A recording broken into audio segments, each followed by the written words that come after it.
Portales es doctor arquitecta y profesor del Departamento de Urbanismo de la Universidad Politécnica de Valencia. Su campo de investigación gira en torno a la arquitectura del urbanismo español del siglo XX. Ha formado parte del equipo redactor del Registro de Arquitectura y Urbanismo del siglo XX de la Comunidad Valenciana y participado en varios proyectos de investigación sobre arquitectura, patrimonio y urbanismo en la comunidad. En el 2011 lee la tesis doctoral La arquitectura de la vivienda social y sus componentes urbanos, regiones devastadas, zona de Levante, que es de lo que nos hablará a continuación.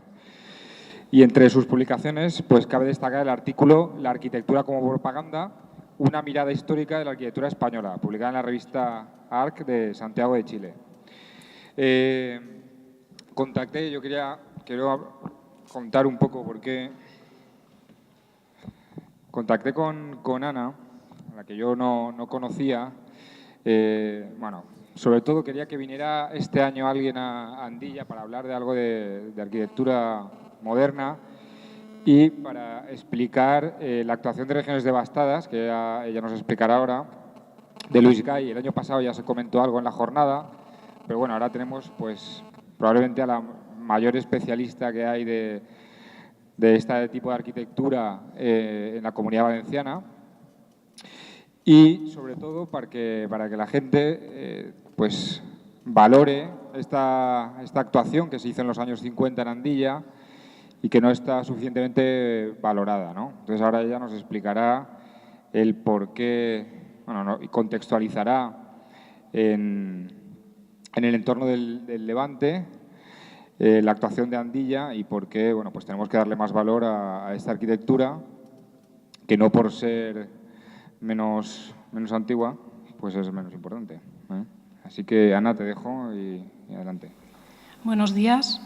En primer lugar, pues agradezco la invitación que me trasladó Javier Hidalgo por parte del Ayuntamiento de Valencia, por parte del Ayuntamiento de Andilla.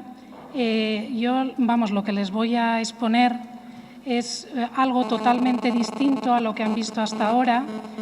Como hemos podido ver a través de estas jornadas, nos han trasladado en la historia más de 1 millón de años atrás. Hemos empezado 1 millón de años atrás, luego hemos pasado siglos atrás y ahora lo que voy a hacer es trasladarles a ustedes pues 50 años atrás, más o menos hace medio siglo. Nos vamos a situar en la posguerra española y les voy además a hacer un recorrido que a través de esta ponencia les voy a sacar de Andilla.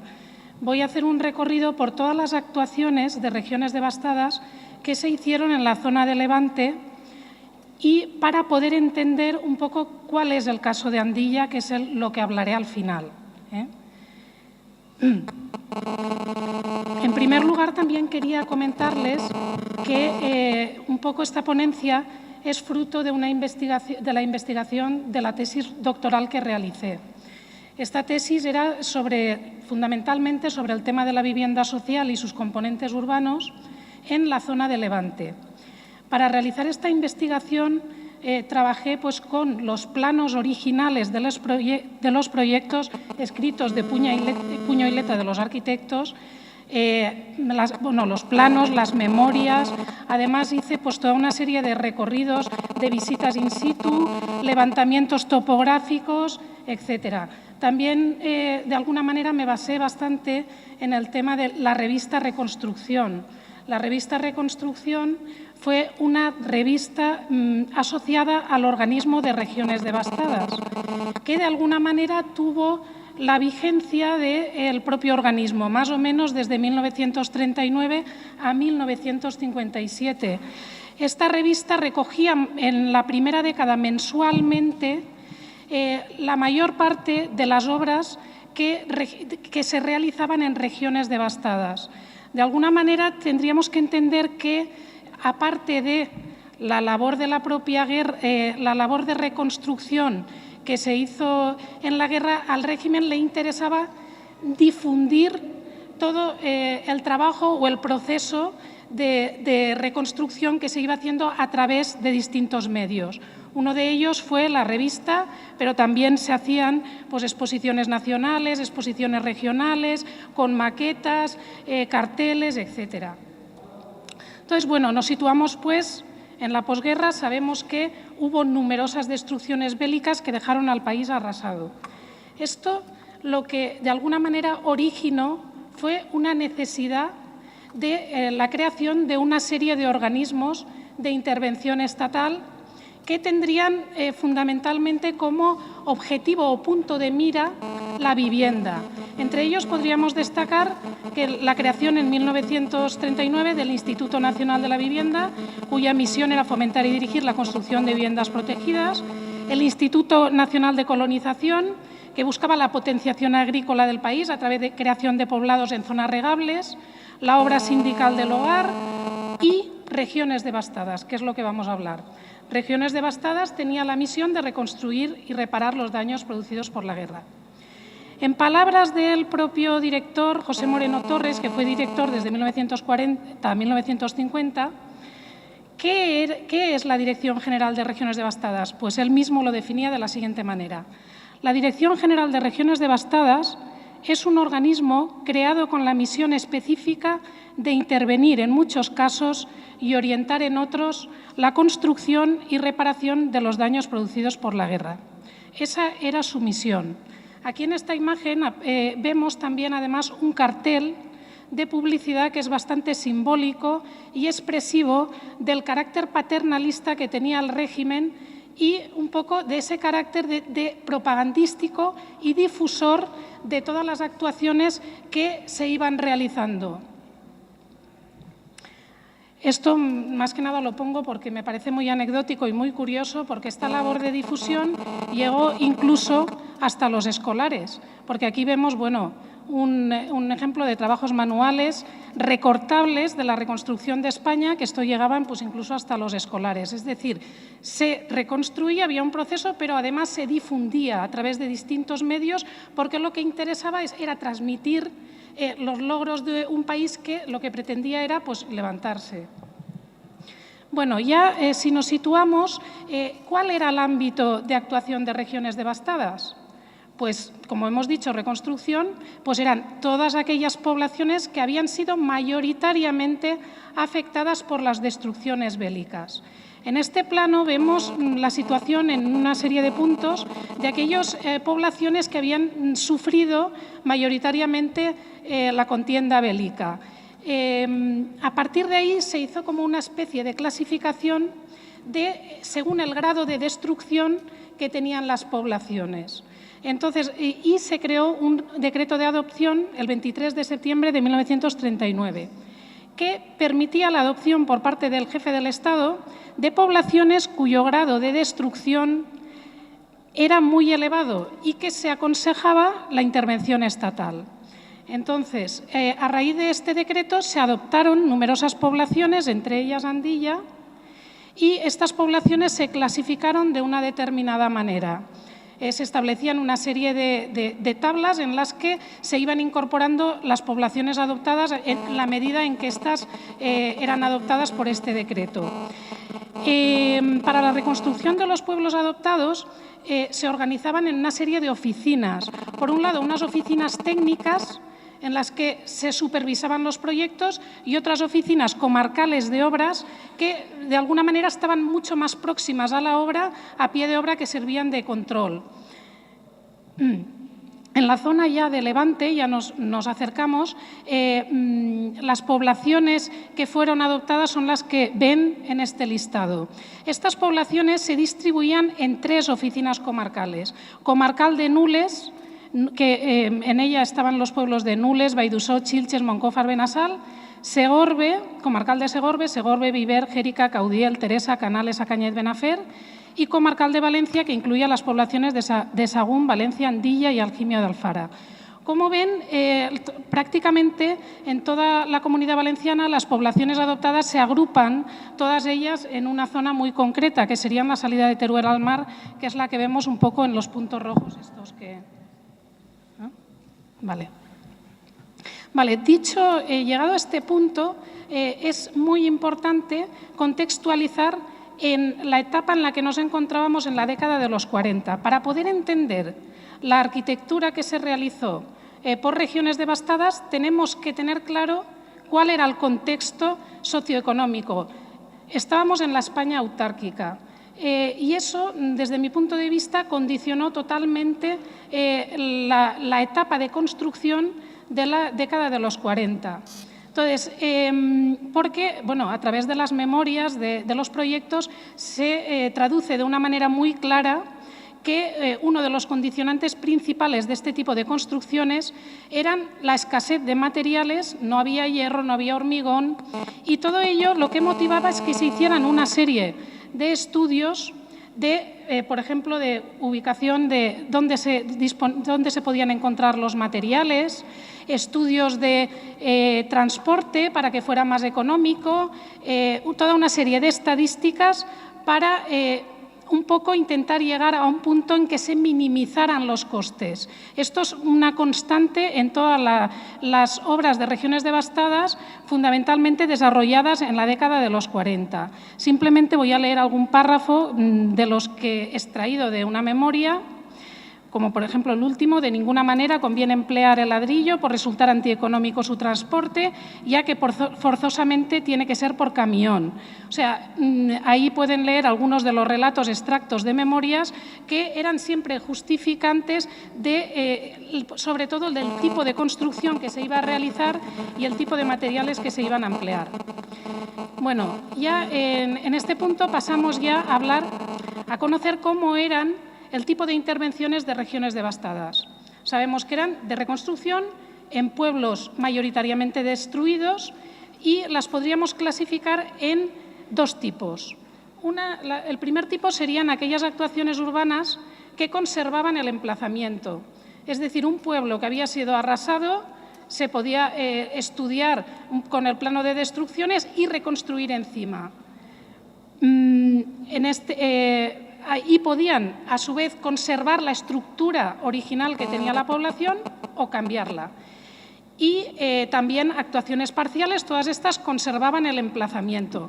Pero, por otro lado, también son características algunas actuaciones con cambio de emplazamiento. Se dejaban las ruinas y la población se construía al lado. A ver, vale. Bueno, este sería un caso emblemático muy conocido, que es el caso de Belchite. Belchite es una población adoptada cuyo modelo de intervención fue el pueblo trasladado. Aquí vemos en la imagen, por un lado, el Belchite viejo, que sería lo que ven en la mancha más oscura, y el proyecto de Belchite nuevo.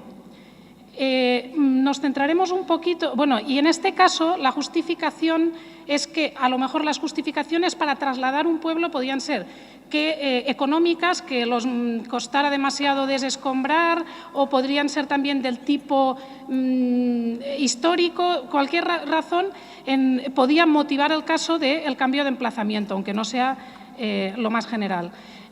Comentarles un poco, viendo el caso de Belchite, que sería una ordenación de nueva planta, hay una serie de características o una serie de piezas de ordenación que caracterizan a las intervenciones de regiones devastadas.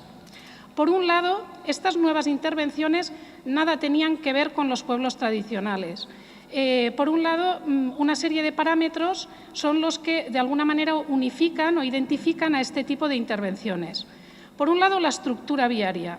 La estructura viaria de las calles generalmente partía de una malla ortogonal. O sea, veis que se ve que parte de una malla regular, aunque bueno, en este caso la ordenación de Belchite pues, se adapta a los límites con esas pequeñas curvaturas. Luego, en segundo lugar, podríamos destacar la manzana como un elemento dentro de esta trama que estaba constituida fundamentalmente por viviendas unifamiliares. Raro es el caso, que yo, bueno, les presentaré uno, pero raro es el caso de las intervenciones de regiones devastadas de viviendas plurifamiliares. Siempre iban a la vivienda en hilera, vivienda unifamiliar. Y generalmente con doble alineación.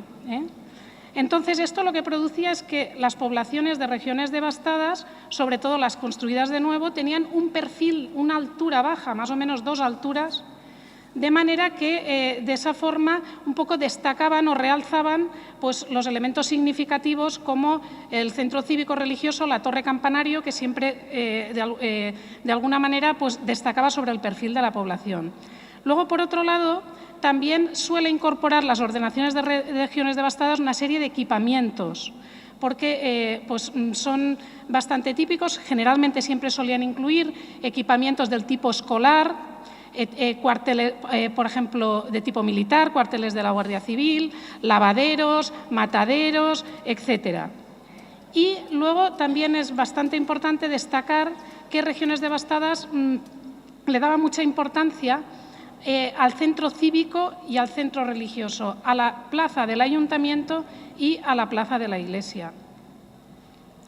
En este sentido, aquí podemos ver algunas imágenes en las que, ejemplos de perspectivas de pues, centros cívicos, centros religiosos, etcétera. Un poco una imagen e incluso también algunos equipamientos. Esto lo voy a pasar rápido. Hemos visto el caso de Belchite, que sería un pueblo trasladado, pero existen actuaciones que no son sobre todo una población, sino parciales. En este caso estamos viendo pues, plano de ordenación de Codo, de Lopera, que serían ordenaciones parciales. El caso de Seseña sería un caso de una ordenación con cambio de emplazamiento también, igual como Belchite, y no voy a incidir porque las características son las mismas, es decir, la malla ortogonal, la manzana tipo de vivienda unifamiliar y la importancia del centro cívico y el centro religioso. Aquí tienen también pues, una perspectiva de las rozas, siguiendo más o menos los mismos parámetros que les he comentado en la intervención anterior. Y ahora vamos a pasar ya a la zona de Levante. En primer lugar, pues quería dar un poco, poner en valor a quiénes fueron los arquitectos que trabajaron en las oficinas comarcales de la zona de Levante. Estos arquitectos fueron Luis Gay Ramos, Camilo Grau Soler, Mauro Lleó, José Ramón Pons, José Antonio Pastor, Carlos Soria, Julián Francisco Fornier, Salvador Rocafuy, Manuel Romaní y Eduardo Torrayas. ¿Qué característica tenían estos arquitectos? La característica fundamental era que eran recién titulados. Eran recién titulados, o sea, de alguna manera podríamos decir que habían tenido la suerte de que recién terminada la carrera accedían a este trabajo. Pero esto llama un poco la atención en la investigación. ¿Por qué todos son recién titulados? Pues en realidad ya se buscó este perfil porque se consideraba que los arquitectos tenían que estar próximos a las obras y posiblemente pues, un arquitecto joven que a lo mejor no tenía ataduras familiares, etcétera, tenía por un lado más ganas a lo mejor de iniciar su labor profesional y por otro lado menos ataduras para poderse desplazar incluso a municipios como Andilla, y en ese sentido pues, es un poco la característica. Sobre todo estos arquitectos de regiones devastadas, cabría destacar la figura de Luis Gay. La figura de Luis Gay, entre todos los arquitectos, podríamos decir que es un referente en la arquitectura por introducir la modernidad en la arquitectura valenciana. Además, por otro lado, ha sido de reconocido prestigio, ha recibido pues, el título póstumo del Mestre Valencià de Arquitectura, que es el máximo reconocimiento del Colegio de Arquitectos de la Comunidad Valenciana, académico de la Real Academia de Bellas Artes San Carlos de Valencia. Además, recientemente se ha escrito una tesis doctoral, La impronta de la arquitectura moderna, en la obra del arquitecto Luis Gay, escrita por David Serrano Machuca en el año 2013. Y su obra, de reconocido prestigio a nivel de la arquitectura valenciana. Precisamente Luis Gay es el que realiza las intervenciones en Andilla. Y es importante que la etapa de los años 40, esa década, Luis Gay la dedica fundamentalmente a trabajar en regiones devastadas. Y posteriormente su arquitectura evoluciona introduciendo la modernidad en su propia arquitectura. Dicho lo cual, pues ya dentro de lo que sería la zona de Levante, pues tendríamos distintos tipos, esto lo voy a pasar más o menos ligero, de intervenciones. como por ejemplo pues en Moncófar. Aquí les enseño algunos de los planes que se hicieron. Lo que les podría comentar es que en general las actuaciones urbanas de regiones devastadas son conservando el emplazamiento y suelen ser actuaciones urbanas parciales. No tenemos ejemplos de poblaciones de nueva planta como los que les he mostrado anteriormente. Casi todos son planes que partían de un estudio de las preexistencias y de las destrucciones y a partir de ahí se realizaban pues distintos planes, bueno, en este caso vemos pues de Chilches, de Jérica, etcétera. Luego, por otro lado, también aparecían actuaciones urbanas parciales, que también, como lo veremos al final, será el caso de Andilla, una actuación urbana parcial. Pero, bueno, les quería poner el ejemplo del plano de la urbanización de la calle La Purísima de Nules. ¿Veis? Un poco. Luego, por ejemplo, también importante la Plaza Mayor de Nules, la Plaza Mayor de Viver. Aquí aparecen algunas perspectivas, la foto actual con la perspectiva histórica y, bueno, algún otro tipo de actuaciones que yo las encuadraría como unas actuaciones de tipo urbanas paisajísticas, como sería el caso de Andilla y, bueno, en este caso vemos también comparado con la perspectiva de las viviendas para labrador en Teresa.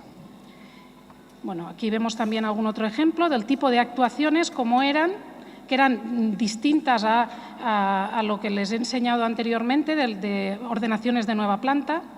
Y ahora lo que les quería explicar eran cuáles eran los tipos de vivienda que se desarrollaban en regiones devastadas.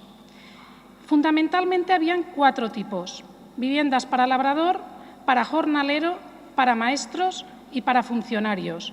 Y cada uno de ellos se corresponde con un modelo. La vivienda mayoritariamente proyectada es la vivienda para labrador. Esa prácticamente aparece en todos los municipios en los que aparecen una serie de intervenciones.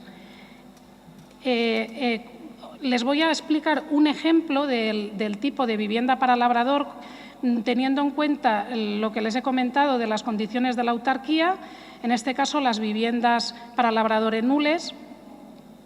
Las viviendas para labrador generalmente partían de que tenían la necesidad de una entrada de carro.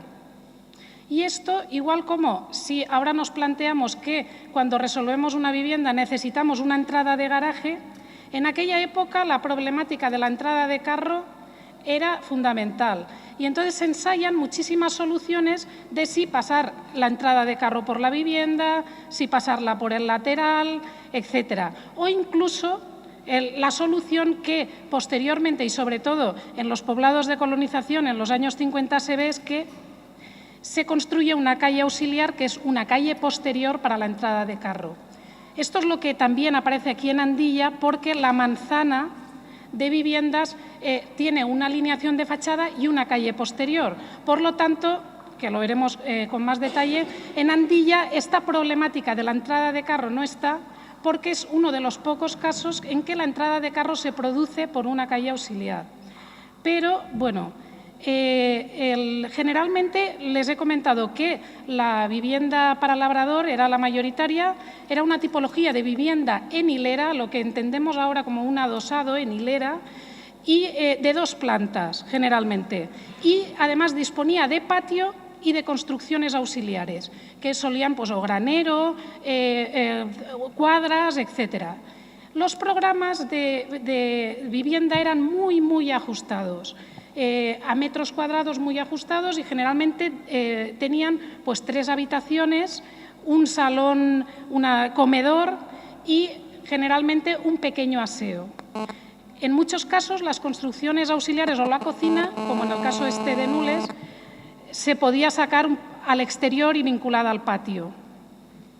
Después, por otro lado, otra característica de las viviendas sería su construcción, que generalmente, por el tema de la autarquía, se solían construir con una profundidad edificatoria muy ajustada, a lo mejor 7 u 8 metros de profundidad edificatoria, que eso daba lugar a una economía en cuanto a los materiales. Generalmente en la fachada principal y posterior eran muros de carga.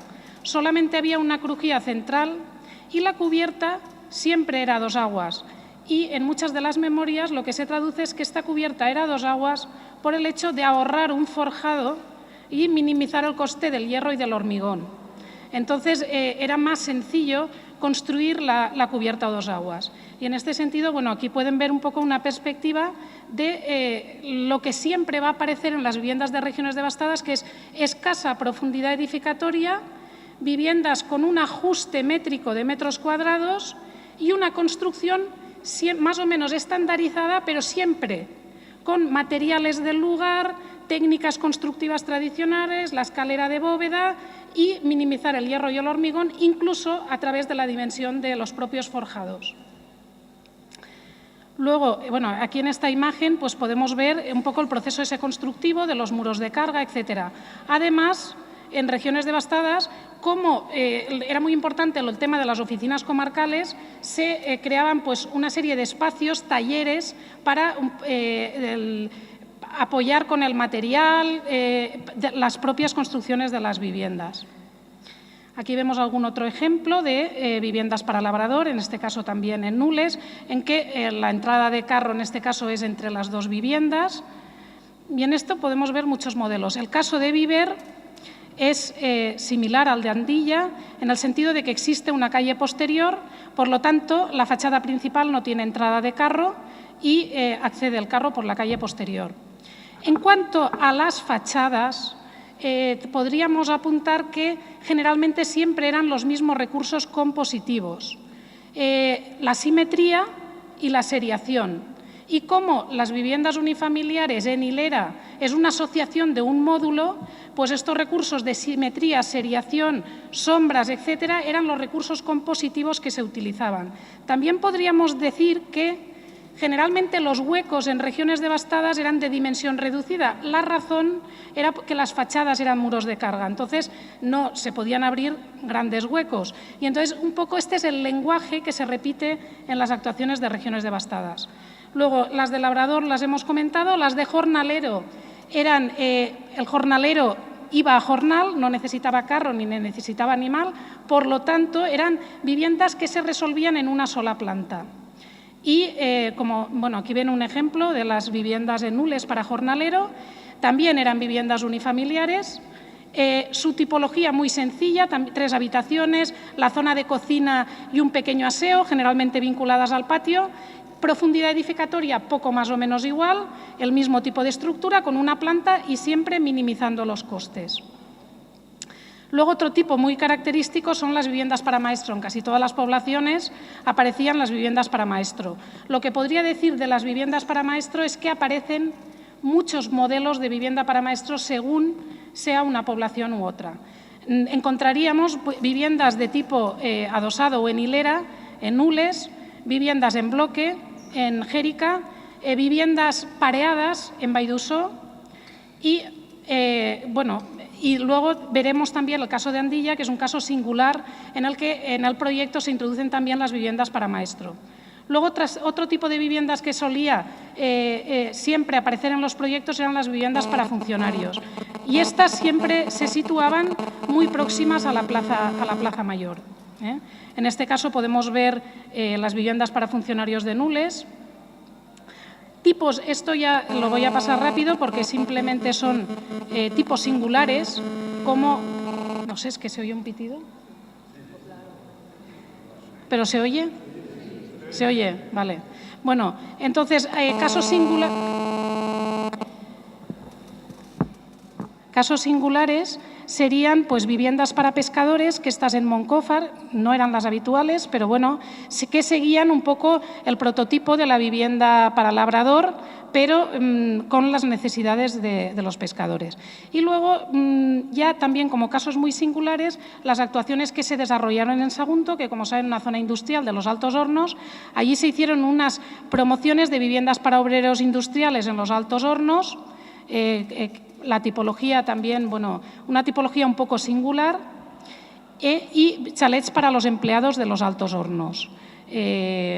estas tipologías son muy singulares. O sea, prácticamente las repetidas por regiones devastadas fundamentalmente son labrador, labrador jornalero, maestro y funcionario. Estas las he enseñado pues, para que tengan una visión de cuáles son todos los modelos que se desarrollaron aquí en la zona de Levante. Y este caso singular lo pongo porque es el único caso en toda la Comunidad Valenciana en el que se desarrolló un proyecto de vivienda plurifamiliar. Este es el grupo de viviendas Virgen del Castillo. Este está en Valencia. Es un proyecto que se desarrolló con 3 manzanas, aquí ven la perspectiva, duró varios años y en este proyecto participaron la mayor parte de arquitectos de regiones devastadas. Y, bueno, vamos a pasar ya directamente a Andilla. Una vez ya más o menos hemos hecho un recorrido para poder entender cómo era la arquitectura de regiones devastadas, pues vamos un poco a intentar analizar cuál es el caso de Andilla.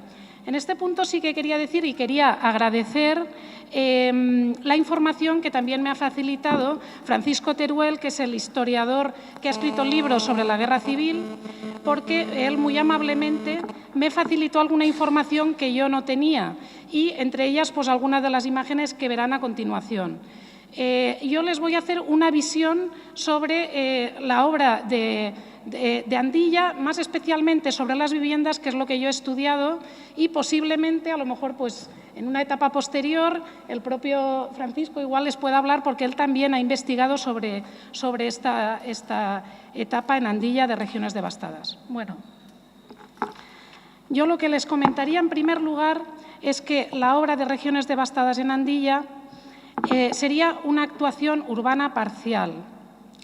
Yo un poco la clasificaría como una intervención urbana y paisajística, porque, por un lado, partiendo de un programa de necesidades que serían 10 viviendas para labrador, unas escuelas, unas viviendas para maestro, una vivienda para el médico, lavaderos, etcétera.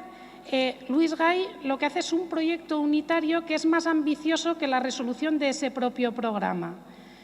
Intenta, además, pues, resolver el tema de los accesos a Andilla, intentar ampliar la plaza de acceso rodado y, a su vez, lo más importante, que es lo que vemos en esta imagen, dar una fachada a la población, que es lo que vemos ahí. Casos como un poco desde el punto de vista paisajístico de intervenciones situadas en poblaciones con ladera, pues también podríamos destacar el caso de Teresa. Pero bueno, la intervención en Andilla parte de una ordenación que busca mejorar los accesos a una plaza que aumenta su tamaño para también introducir la circulación rodada y dar la fachada. En este caso, pues vemos aquí un poco en el plano la localización de lo que serían las viviendas unifamiliares y la pieza de escuelas con viviendas para maestros, la vivienda para el médico y en la parte posterior el lavadero con la calle de servicio que hemos comentado que no era lo más habitual en las tipologías de viviendas para labrador. También decirles que el caso de Andilla me parece un poco que hay que destacar que casi todos los casos que yo he comentado son fundamentalmente de inicios de los años 40. Sin embargo, en Andilla el proyecto se desarrolla ya casi en los años 50. El proyecto de Andilla es de los últimos que se producen de regiones devastadas, que casi toda la concentración de proyectos siempre es en los años 40. En los años 50, digamos que la labor de reconstrucción ya había concluido. Bueno, aquí tenemos el plano original de las viviendas para labrador en Andilla, que de alguna manera un poco repiten el esquema de vivienda unifamiliar en hilera, el esquema de cubierta a 2 aguas, un poco las variantes de la escasa profundidad edificatoria y, en este caso, debido un poco a la topografía y a las necesidades, se plantea una vivienda en 2 plantas y el propio desnivel lo que hace es que haya una tercera planta en desnivel, que es la que da acceso al patio y a la calle posterior.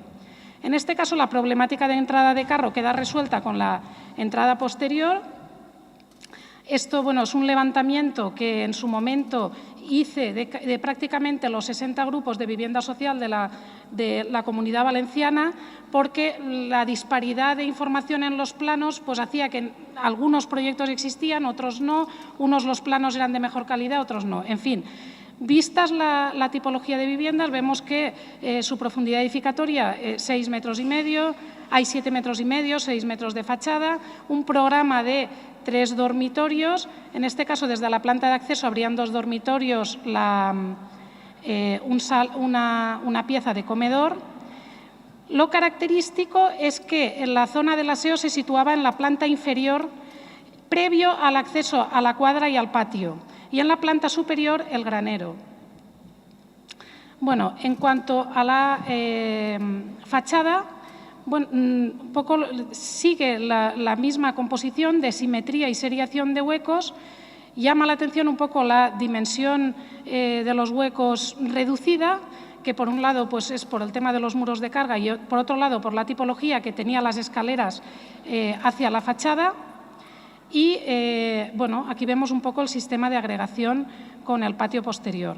Esto también sería alguno de los planos directamente de los proyectos, y esta es un poco la imagen actual de la calle de las viviendas para labrador en Andilla y su calle posterior, en la que se producían los accesos de entrada de carro. Luego, por otro lado, otra pieza importante en Andilla, como hemos hablado, eran los equipamientos, y en este caso Andilla dispone de un proyecto de viviendas para maestro junto a un grupo escolar. Yo entiendo que en este caso Luis Gay se planteó un poco unificar el proyecto de viviendas con el de las escuelas, porque por la condición urbanística o la posición debía de dar una fachada a una plaza. Entonces, un poco la composición es todo un elemento conjunto. Lo que sí que un poco es contrastable es que el proyecto de Luis Gay de Andilla es similar al que desarrolló en Benafer pues 5 o 6 años antes. Quizás vio que le daba un buen resultado, también está bien situado pues, en una calle de ampliación y dando fachada al ayuntamiento, y un poco lo que llama la atención es que la intervención de Regiones Devastadas de Luis Gay es bastante similar a la que podemos encontrar en Benafer. Aquí vemos alguna imagen. Y luego otro equipamiento que se incluía dentro del proyecto, también vinculado a la calle posterior, eran los lavaderos, que también era un equipamiento habitual. Y bueno, simplemente ya por concluir les incluyo algunos planos del proyecto de reconstrucción de la iglesia parroquial, que en este sentido lo que les comentaría es que un poco la curiosidad es que desde las destrucciones que se produjeron desde 1939, la iglesia estuvo sin reconstruir y sin proyecto 18 años hasta el año 1958, en el que se presentó ese proyecto de apeos para la zona dañada de la iglesia. Bueno, aquí... ¿Cuál? Puede ser. Yo la verdad es que...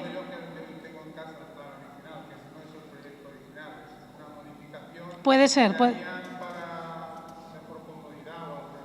Vale, pues yo esa información no la dispongo. Simplemente tampoco, de todas las maneras, tampoco pretendía entrar en el tema de la iglesia porque yo no lo he investigado, y simplemente quería apuntar que de Regiones Devastadas la curiosidad que me llama a mí es que el tema del plano de reconstrucción o de apeos tal fuera tantos años más tarde, o sea, prácticamente cuando el organismo de Regiones Devastadas ya prácticamente concluía y finalizaba su labor.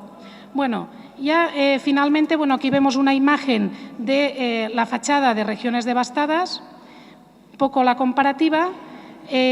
Lo cierto es, o sea, por entender que es importante, yo lo que concluiría es que probablemente la obra de Regiones Devastadas es una obra que no ha sido reconocida históricamente. Pero los investigadores un poco contemporáneos y, sobre todo, a raíz del estudio del siglo XX, lo que nos enseña es que la década de los 40, en cuanto a la arquitectura, prácticamente, si queremos encontrar ejemplos de arquitectura, nos tenemos que ir a Regiones Devastadas. Por lo tanto, tiene la importancia en el sentido de que es un eslabón en la historia de la arquitectura española que yo diría que condicionado a la autarquía. Entonces, un poco hay que poner en valor nuestra propia historia y lo que en ese momento sucedió con los condicionantes que habían en esa etapa. Yo también un poco lo que diría es que me parece que el carácter de la intervención, la figura de Luis Gay, el carácter paisajístico y tal, pues un poco tendríamos que plantearnos si sería recuperar un poco estos espacios, aunque vemos que con el paso del tiempo y, lógicamente, pues se han desvirtuado un poco esta segunda fachada que tendría las viviendas para labrador. Bueno, con esto concluyo. Muchas gracias.